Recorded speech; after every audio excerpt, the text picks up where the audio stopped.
and you hear a lot, from the river to the sea, Palestine will be free. Well, of course, when they say from the river to the sea, many don't even know what they're saying. But for those who do know, what they really mean is from the river, the Jordan River, to the sea, the Mediterranean, which basically is the eastern and western border of Israel. From the river to the sea, Palestine, which they refer to the land of Israel as Palestine, will be free. Well, what they mean is free of Jews.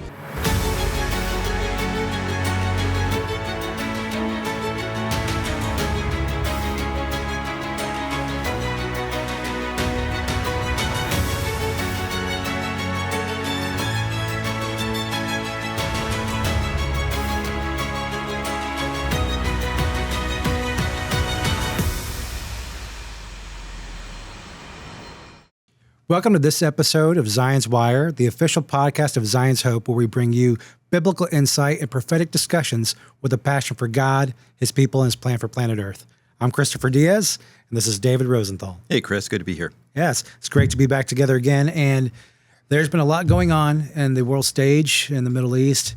I think it maintains a hold on everyone's attention, watching what's happening, humanitarian efforts, and the continued fight with Hamas, the Houthis, and other events that are now picking up momentum as far as other players and actors in the Middle East.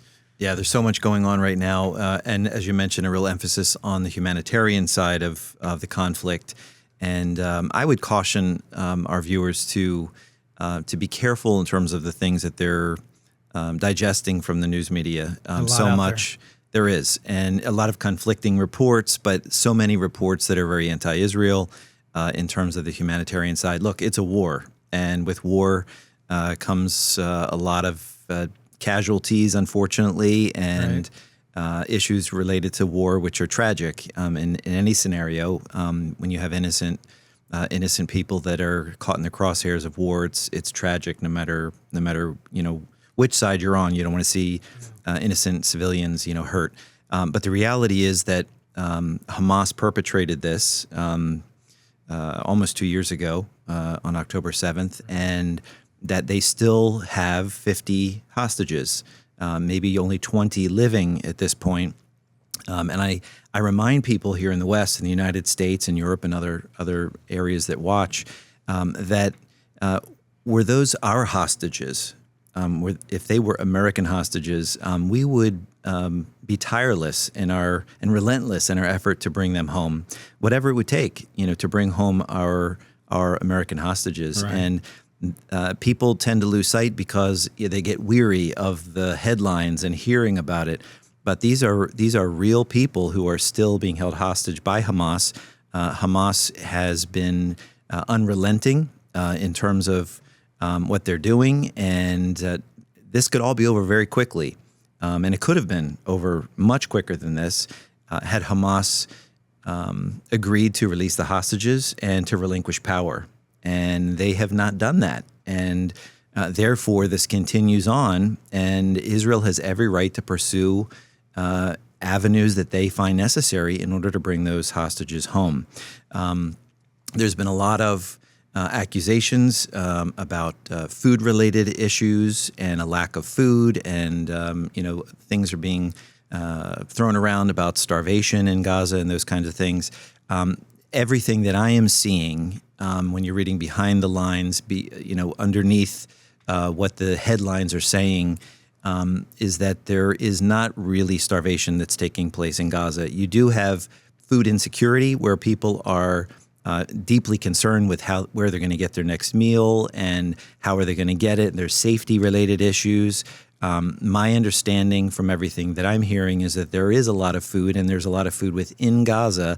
The challenge is getting that food to the people because there are gangs that are there. Obviously, Hamas wants to control things.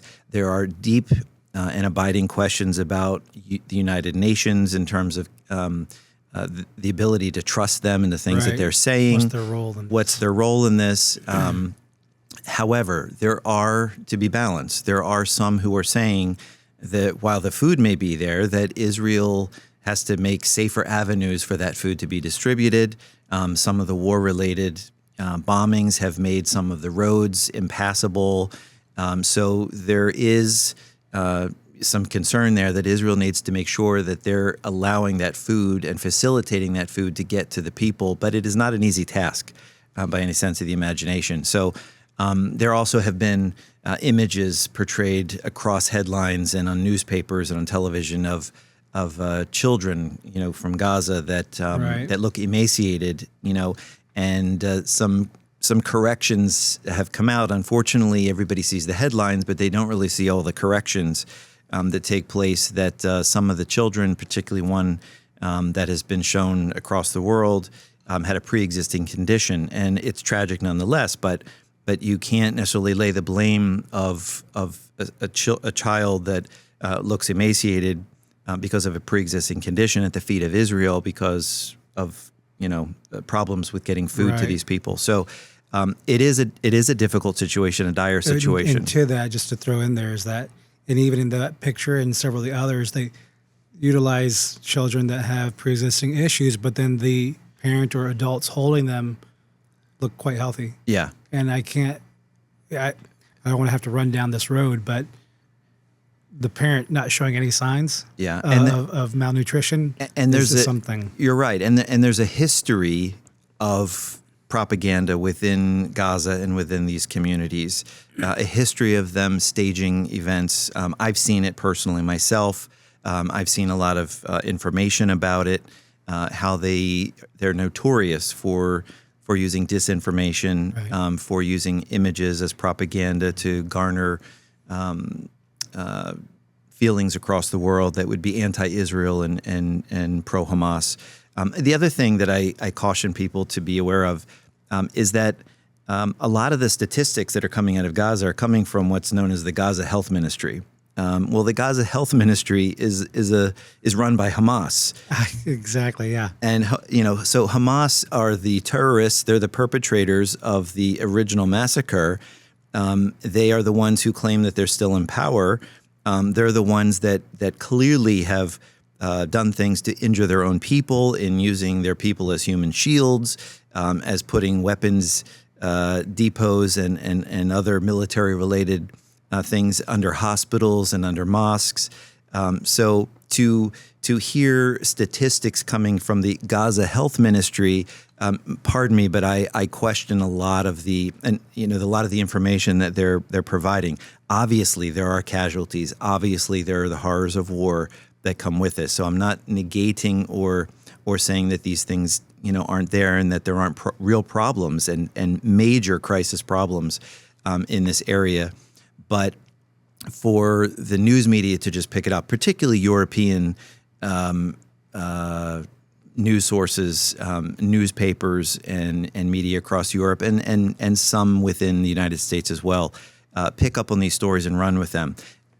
People should also understand when you hear, for instance, nations like France and the UK coming out with things against Israel or declarations against Israel, and we'll talk about that in a couple minutes, you should know that they have very large, growing Islamic populations within their main cities. There are places outside of Paris, outside of London, and within those cities where they're almost like no-go zones because of the strong Islamic control within these areas. So there's a lot of upward pressure on these politicians in Europe and some here in the United States as well, to paint Israel as in the worst possible scenario, and to lay the blame for all of these ills upon Israel at the feet of Israel. And that's not to say that Israel doesn't make mistakes. Israel has a secular government. Israel sometimes does make mistakes in terms of the way that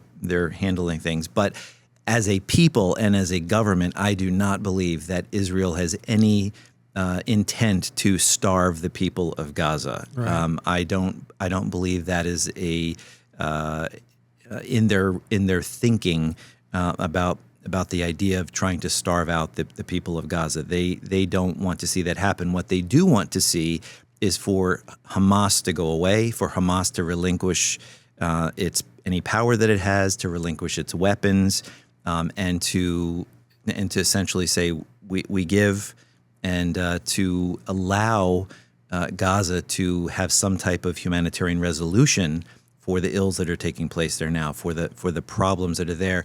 Hamas has to go away. Right. And that's important what you just mentioned there about the people of Israel in general. We've obviously been there several times. You've been there many, many times. And the approach of the local Israelis, you don't see them going around saying, death to the Muslims or Islam or to the people of Palestine. That's not happening. But all the time, anywhere we look, we're seeing protesters saying death to Israel. They actually want the Jews dead. And a colleague of ours even shared a video over the weekend I saw where he spoke to a protester on the side of an intersection, and he was livid. He was mad, chanting, "Yes, all the Jews need to die. I want genocide of the Jews." And that's not something you hear out of Israelis. They're not looking for that. They just want Correct. to live in peace. Correct. And and you hear a lot, from the river to the sea, Palestine will be free. Well, of course, when they say from the river to the sea, many don't even know what they're saying. Unfortunately, on a lot of these, on college campuses or in various locations around the world. But for those who do know, what they really mean is from the river, the Jordan River, to the sea, the Mediterranean, which basically is the eastern and western border of Israel. From the river to the sea, Palestine, which they refer to the land of Israel as Palestine, will be free. Well, what they mean is free of Jews. right. So while they're accusing Israel of genocide, they're the ones that are pushing a genocidal approach to Israel and to removing the Jews from their land and from all of the Middle East. It's deeply troubling to see how Israel is so routinely targeted at every opportunity. And again, I'm not claiming that Israel makes perfect decisions in regard to its government and its military. They make mistakes, as all governments do. But there's no intent whatsoever on the part of Israel to starve the people of Gaza. Yeah. And so that brings up some other things that we started to touch on there at the beginning. As we look at where this is going, there's a lot of I always go back to this. I think about this verse that Israel will be the focus as we enter, especially into the latter days. And it certainly has been the case, but now there's a lot of talk from the surrounding countries as to how do we move forward, what they're willing to do, what they're willing to recognize, negotiations on the table. So let's talk about that a little bit. Yeah, I think there's a lot of pressure being put on both Israel and the Arab world through this process because the West really wants to see a stable region. Even a lot of Israel and the Arab world, they really want to see stability most. I mean, obviously there are rogue elements within some of the countries themselves, rogue elements in terms of Islamic jihadists, that have no tolerance whatsoever for the existence of Israel at all. But by and large, many of these nations, even within the Middle East, want to see a stable region. Saudi Arabia, the United Arab Emirates, Egypt, Jordan, they all need a stable Middle East. And with the things that they're doing, some of the nations like Saudi Arabia trying to reinvent themselves, United Arab Emirates well on their way to really have been reinventing their countries, depending on trade and tourism and banking and so many other telecommunications and so many other things that they're involved in, really moving themselves away from the dependence on fossil fuels. They need a stable region. And so there is a push on the part of many players in the region and in Europe and the United States, obviously, to want a stable Middle East. And so many of them are pragmatic, and they're not looking at it necessarily from a biblical perspective, the way we would be looking at it. They look, okay, what do we need to see happen in order to create a stable region? So you have a lot of Western European nations that are saying, well, we need to have a two-state solution because this is just going to keep festering if we don't have a land of Israel and we don't have a Palestinian land. So therefore, they're calling for a two-state solution. So that's kind of rearing its head again, and you hear this big push for that. And as a matter of fact, we talked about France and the UK. We can add Canada to that. Some of the other European nations. They're calling for the recognition of a Palestinian state in September. Yeah. They're saying we're going to recognize Palestine in this coming September. And so that's all intended to put pressure on Israel to make concessions, to move in that direction, because they see that as a pragmatic way to create a stable, what they think is a stable region. But what's also interesting is just in the last few days, there was a big meeting in New York hosted by Saudi Arabia and France and the entire Arab League, 22 nations. This was really shocking. In addition to the EU and I think 17 other nations at the time of the signing, that all came out and condemned Hamas for the October 7th massacre. Yeah. This is including Qatar, which has been supporting Hamas for many years, and what Hamas has been doing. So they were also included. Turkey, my understanding, was also included as part of that group, and some other nations where they came out and officially condemned the Hamas attack, the massacre against Israel. They also called for Hamas to lay down its weapons and to relinquish power in Gaza.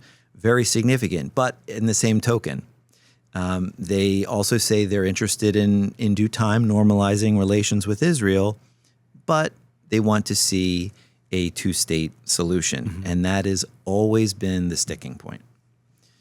It's, I've noted some of those countries you named, particularly in the Europe area. Italy stood out to me as one that has come forward saying they want to recognize the two-state solution, but their stipulation is they want to see Hamas stepping back, mm-hmm. and that they'll only recognize a two-state once a state has been established with criteria, rules, and whatnot. So it's unique or interesting to see these other countries that are saying, hey, yeah, we'll go ahead and recognize that right now in its current chaotic state. Yeah, trying to force, essentially force Israel into this position where if there's enough of us countries that, come together and just basically say we're going to recognize a Palestinian state, and Israel, you can't really do anything about it. We're just going to push it on you, mm-hmm. Whether you like it or not. Really what they're saying, what they're doing is they're rewarding Hamas. Yeah. By coming out and saying, we're going to recognize a Palestinian state and create a two-state solution. Well, really what they're doing is rewarding the terrorist organization Hamas and those of their ilk for doing what they did and perpetrating this massacre, because ultimately they want to control more of the region, and the most fundamentalist groups within Islam, they want all of it. They don't want Israel to have any part of the Middle East. So it's a step closer to their goals. For countries in the West to come out and say we're going to unilaterally just declare that Palestine is its own nation is tantamount, and Prime Minister Netanyahu said so. You're really rewarding Hamas for perpetrating these acts of terrorism. So it's interesting then, as to what you were saying, that the League of Nations that came forward, Islamic nations, and said, hey, we condemn Hamas. But what do you think is the underlying factor or behind the scenes? Okay, so we'll go ahead and we'll say this, but do you think there's a motivating factor? Look, it depends on who you talk to. There's an ideological group, obviously, that just doesn't like Israel or hates Israel or doesn't want Israel to exist. Israel to fundamentalist Muslims in the Middle East, it's like a bone that's caught in their throat that they can't cough out, that they can't extricate. That tiny little Israel in the center of a sea of Islamic nations, they can't tolerate its existence. So for some, it's purely ideological. They don't want Israel to exist at all. And so any pressure that they can put on Israel, any opportunity they have to make Israel look bad in the eyes of the world, they're happy to do so. But for many others, it's an issue of pragmatism. And I mentioned before that you have a lot of these Arab nations that really need stability in the region for their economies to work the way they intend them to. With the move towards funding to the tune of hundreds of billions of dollars, new infrastructure programs and projects all across the Arabian Peninsula. Egypt is involved in building a new capital city outside of Cairo. So there are so many economic initiatives that have been moving forward in the region. But for these things to really work, you really need the flow of people and goods and trade, and it has to be very stable for them. So it's not just Israel that's looking for stability and protection from these forces. It's these Arab nations as well, these Muslim countries. So they want stability. I would say from the standpoint of Europe and the West, they have a very pragmatic approach to this. Yes, there's some ideological things. Yes, there are those who are constantly focused on, humanitarian types of issues, and they have their ideas of what they want to see happen in the region. But I think a lot of this stems from a pragmatism, and it's a pragmatism of we need stability in the region because of economic benefits that will accrue to Europe and to the West if we can have Israel and Saudi Arabia normalize relations with each other. And that goes back to some of our previous discussions about IMEC, which is the India, Middle Eastern, Europe Economic Corridor, which is a rival to China's Belt and Road Initiative. Very significant. We talked about it at length, but I think that so much of this is being driven by the desire to see these economic benefits come to life. And Saudi Arabia, just because of geography, and Israel are two major links in this new proposed trade route, not just for trade, but for telecommunications and for fuel, for so many other things that can benefit from India, which is a low-cost manufacturing hub, to Europe, which is the end user of a lot of these products that are being developed in India. And all of this bypasses China and China's roots through Central Asia, through Iran, through Russia, through Turkey. And so those nations are not happy about the development of IMEC or the proposal of IMEC, this trade route. But the United States and Western Europe and nations that are part of the IMEC route, they see this as a very practical necessity to create stability in the region. And so I think some of them are getting impatient. I think President Trump is getting impatient with wanting to bring Gaza to a final resolution, to be able to implement some of these grand visions. And I think some of them are very good ideas, but they're getting impatient. I think Western Europe is also getting impatient. And I think that's part of the reason why you're seeing this pressure being put, first of all, the Arab League saying it's nice that they finally arrived at the table for this, to be able to say, yes, we do condemn what Hamas did. It took them a long time to get there. Well, and very interestingly enough, it's come after Iran has been put in its place, so to say, that now that they've been bombed and that their nuclear program has, for the most part, been addressed. Yes. That took a lot of pressure off of these Arab countries to be able to step up and to be a little bit more bold in condemning Hamas. Yeah, because that didn't happen. Nobody was saying that a month ago. Absolutely. So they feel more at ease to be able to condemn what Hamas did on the October 7th massacre. They feel more at ease to say, okay, now it's time for Hamas to lay down their weapons and to give up power in Gaza. But in the same token, and they're holding out the carrot for normalization with Israel. But in the same token, now they want the pendulum to swing the other way, and they want pressure on Israel to establish a Palestinian state and to agree to that and to agree to a concrete pathway to seeing that Palestinian state. And of course, before we came on air, you mentioned to me, the idea of that Palestinian state having its capital in East Jerusalem. Right. And that's an even more difficult sticking point. Yeah. I can't wrap my mind around how to really even approach that. Yeah. So some of those things, the closer there's a I don't want to say a law of geography, but geography plays such a critical role in all of these things. The closer you get to Jerusalem and the Temple Mount, the harder the negotiations will become.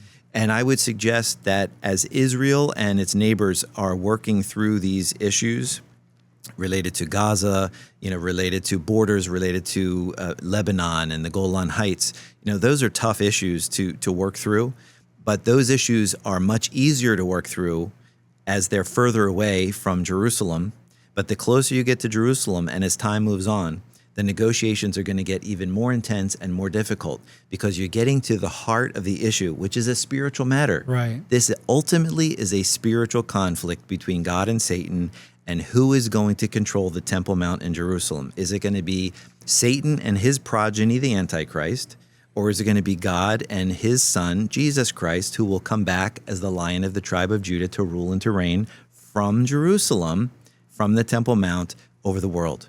And it's all moving there. So while negotiations over Gaza are tough, and the Golan Heights in the north of Israel may be tough, and what's happening in southern Lebanon are tough, the real issue is going to be the closer you get to issues related to Jerusalem, and specifically if the Palestinians want a state, and the world is pushing for a Palestinian state alongside Israel. Where do they want their capital? Well, they want it in East Jerusalem, right? Well, where's East Jerusalem? The Mount of Olives. Mount of Olives, yeah. The Mount of Olives. So you're talking about this being a very difficult thing to deal with. And then if you want to get even more specific and you want to get that circle even tighter, now you're coming to the Temple Mount in Jerusalem. That's ground zero for all of it and where all of it is moving. And that's going to be where the toughest negotiations are going to be in the future. Right. And you could even say, you can see then how a Temple Mount or a temple, right, a third temple, could enter its way into these conversations if you kind of start to think through the process here and go, okay, well, if this, then that. And if you're a big thinker like President Trump is, I'm not saying he's going to come out with this and talk about a third temple anytime soon or in this term, but it wouldn't surprise me because he's a big thinker and he's pulling in information from a variety of sources, some very good sources who understand some of the theological issues, the biblical issues related to this conflict. And he's got people, I'm sure, whispering in his ears some things who are knowledgeable about these biblical issues. It wouldn't surprise me at all if President Trump at some point in his term decides that he wants a grand bargain. And he says, look, let's cut to the real issues. If I'm a negotiator and I'm trying to work through these issues and really forge a full and lasting peace, I have to know what all the issues are and what's really driving the ideological feelings of the two parties and these various parties that are involved in these negotiating processes. And I'm going after the things I'm going to give each side, something that they want in order to bring them to the table. So if I'm looking at it just from a secular perspective and I'm a world leader, I'm saying, wow, I want to solve this like no one else has been able to before. Right. Obviously, we know from a biblical perspective, there will be no true and lasting peace until the Prince of Peace, Jesus Christ, returns to earth. But from a secular, governmental, power perspective, that's what I'd be looking to do. And to create a grand bargain, to give each side something that they feel like they got a victory. And if you want to have the ultimate prize, that is what's going to happen with the Temple Mount. And how do you keep all of these groups satisfied and happy? That's probably an issue that's going to be down the road a little ways, but it wouldn't surprise me if it starts getting talked about here in the next couple of years. Right. One last thing I was thinking as we were talking about the impact of the trade routes and things that are moving decisions, some things have been popping up with China and America behind the scenes. So when we look at the regional areas, you have some tensions really rising between China and the U.S. Yeah, for sure. And obviously IMEC is at the core. Yeah, of these a are lot rival. of that. These are rival trade routes. China's been working for decades to develop their trade routes, which is it's not just the movement of goods and services and telecommunications and other things on these routes, but it's an issue of how goods are purchased, what currency are they purchased in, and who's going to control the reserve currency of the world. So it's a rival between polar opposite nations that have different ideological thinking in terms of what is most important for their nations. They come at it from these various perspectives and diametrically opposed in some areas. And how are the nations of the world going to be purchasing their products? What denomination or currencies are going to be purchased in? Who's going to control the routes to the most affluent nations and the nations who can buy the goods? So this is a real major conflict that is raging behind the scenes, and it's becoming more into the forefront. It's not hidden as it was, I think, 10 or 20 years ago. We're seeing it more and more evidenced in public, where people can see it. The tariff issue, the trade and the tariff issue that President Trump is working with the Chinese on, trying to take a very tough approach. President Trump has gone to a lot of the Asian nations to try to do deals directly with these other Asian nations, and China's sitting there watching these deals taking place around them. It puts America in a stronger position when President Trump is able to negotiate these deals directly with these Asian countries that are surrounding China. Right. Of course, China has its own strategy, and they're doing things in our hemisphere as well to try to take the fight to us in our region. But the IMEC trade route is, I think, a core component to what is driving a lot of this that's taking place now. There is just a very major pragmatic issue related to IMEC as to is the Western and American pushed route from India to Europe through Saudi Arabia and Israel, is that going to come to fruition? Is it going to become a reality? If it does, it's going to be a major, major setback for China. And I think that's why the United States and Europe is on board with pushing that. But in order to do so, they have to wear down the two entities in the middle that have not normalized relations, and that is Israel and Saudi Arabia. And I think that's the core. There's ideological issues, yes, I grant you, and religious issues clearly at play here. But from the Western perspective and the Chinese perspective, I would say that the issue is over the economic benefits and the economic rivalry that is taking place at the two polar ends. And in the center of the world trade component is Saudi Arabia and Israel. So it's such an interesting dynamic. Well, there's certainly more we could talk about. There's a lot to really mull over and really to stay abreast of what you described at the beginning, understanding what the media is saying, how that puts Israel in the limelight, and the descriptions that we see out there. But as God's people, coming back to understanding who Israel is and our relationship to them as believers, praying for the peace of Israel, praying for the peace of Jerusalem, and praying ultimately for his return, so that we can really see true peace.